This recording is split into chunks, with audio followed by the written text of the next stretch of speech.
চমনির চৌরাস্তা আছে না, ওখান থেকে ছেলে 13 মাসের সময় আনছিলাম আর কি। তো ওই সময় আনছিলাম, ওই 13 মাস হয়ে গেছে, মানে মানে দাঁড়াইতে পারে না, তারপরে আলকাইতে পারতো না, এরপরে কিছু বলতে পারতো না, মানে কিছু খাইলে বমি করে দিত। তারপর হাতে ওই সময় মানে মাথায় একটা আঘাত খাইছে, আঘাতের কারণে ওই পরে দিয়ে মানে বলছে এখানে আনছিলাম আর সবকিছু পরীক্ষা নিরীক্ষা করে বলছিল আর কি যে ওর একটা মানে কিছু ব্রেনের সমস্যা, একটা কিছু করবো, একটা বিকাশ ঘটাইবো, মানে ওর এই স্মৃতি শক্তিটা কম আর কি। এমনি ঠিক আছে, আল্লাহর রহমতে সবকিছুই ঠিক আছে, সবকিছুই আছে। তো এরপরে এখানে আনার পর এমনিতে বমি বন্ধ হয়েছে, তারপরে এখন একটু একটু কথা বলতে পারে, তারপরে ওই কিছু ধরে দাঁড়াইতে পারে, কিছু ধরে মানে হাঁটতে পারে এখন।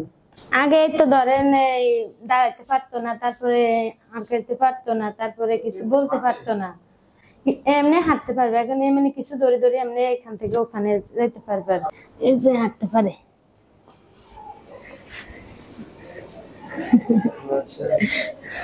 এখন মানে এখন আবার ওই আম্মু আব্বু আর বুবু একটু ডাকতে পারে, মানে না আগে কিছু পারতো না। আম্মু ডাকতে পারে আর আব্বু আর বুবু বুবু, মানে তিনটা এখন স্পষ্ট হয়েছে আর একটু ডাকে, না আগে কিছু মানে বলতে পারতো না। আব্বু মানে ফেসবুকে মানে অ্যাড দেখি, ওখান থেকে সিরিয়াল দিছি আর কি, আগে থেকে পরিবর্তন হয়েছে, এখন আল্লাহ দিলে ভালোই আছে।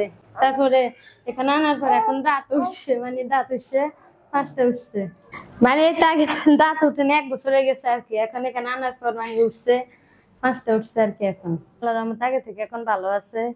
জীবন আলো হাসপাতাল, ডাক্তার ইমান স্যার কি, আর ওনার চিকিৎসা ভালো আছে হিসেবে তো 4 বার আনছি, বেশ যে হয়েছে অনেক পরিবর্তনই হয়েছে।